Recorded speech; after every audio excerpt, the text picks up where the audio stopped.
আন্তর্জাতিক চাপের মুখে অমানবিক অবস্থান থেকে পিছু হটতে বাধ্য হল ইসরায়েল। ত্রাণ প্রবেশের জন্য গাজার ঘন বসতিপূর্ণ 3টি এলাকায় প্রতিদিন 10 ঘণ্টা হামলা বন্ধের ঘোষণা দিয়েছে আইডিএফ। দুর্ভিক্ষ পরিস্থিতিতে এয়ারড্রপ পদ্ধতিতেও ত্রাণ দিচ্ছে ইসরায়েলি সেনারা।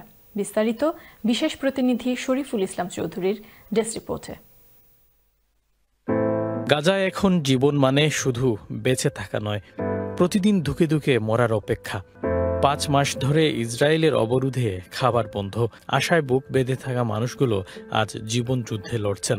ক্ষুধার্ত শিশুদের কান্না থামাতে পারছে না কেউ। 85 শিশুসহ শতাধিক প্রাণ ঝরে গেছে। হাজারো মানুষ ত্রাণের খুঁজে প্রাণ দিয়েছেন, এক মুঠো খাবারের জন্য তীর্থের কাকের মতো অপেক্ষায়। When aid is airdropped, it causes injuries and damage. They cause massacres on the street. We are coming here for death. All these people, the people who die every day. If 1, 2 or 10 boxes are dropped, all these people cannot take them. Only 1 or 2% of people get the aid. এমন পরিস্থিতিতে গাজায় ত্রাণ পাঠাতে ইসরায়েলকে চাপ দিচ্ছে জাতিসংঘ সহ একাধিক আন্তর্জাতিক সংগঠন। ইউরোপের বেশ কয়েকটি দেশও গাজায় ত্রাণ প্রবেশের অনুমতি দিতে ইসরায়েলি প্রধানমন্ত্রী নেতানিয়াহুকে আহ্বান জানিয়েছেন। এছাড়াও জর্ডান ও সংযুক্ত আরব আমিরাতও আকাশ থেকে গাজাবাসীর জন্য সহায়তা ফেলার কথা জানিয়েছে। অবশেষে দেয়ালে পিঠ ঠেকে যাওয়ায় গাজায় আকাশ থেকে ত্রাণ ফেলা শুরু করেছে ইসরায়েল। এ নিয়ে এক ভিডিও প্রকাশ করেছে আইডিএফ। আকাশপথে ত্রাণ ফেলার পাশাপাশি স্থলপথেও গাজায় সহায়তা বোঝাই ট্রাক ঢুকতে শুরু করেছে। রোববার সকালে রাফা সীমান্ত দিয়ে গাজার দক্ষিণাঞ্চলে বেশ কয়েকটি সহায়তা বোঝাই ট্রাক প্রবেশ করেছে বলে নিশ্চিত করেছে মিশর।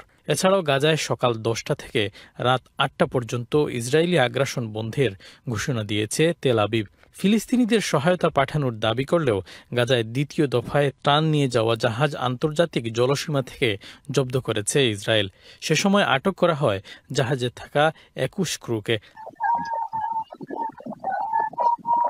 যাদের মধ্যে রয়েছেন সাংবাদিক, ইউরোপীয় পার্লামেন্ট সদস্য, মানবাধিকার কর্মী ও এনজিও কর্মী সহ অনেকে। তবে জাহাজের সব আরোহী নিরাপদে আছেন বলে এক টুইট বার্তায় নিশ্চিত করেছে ইসরায়েল।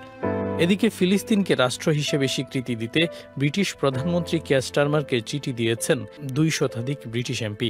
ফিলিস্তিনের সার্বভৌমত্বের সমর্থনে ফ্রান্সের ঘোষণার পরই ব্রিটিশ এমপিদের এমন পদক্ষেপ। Shariful Islam Chowdhury, channel S news desk.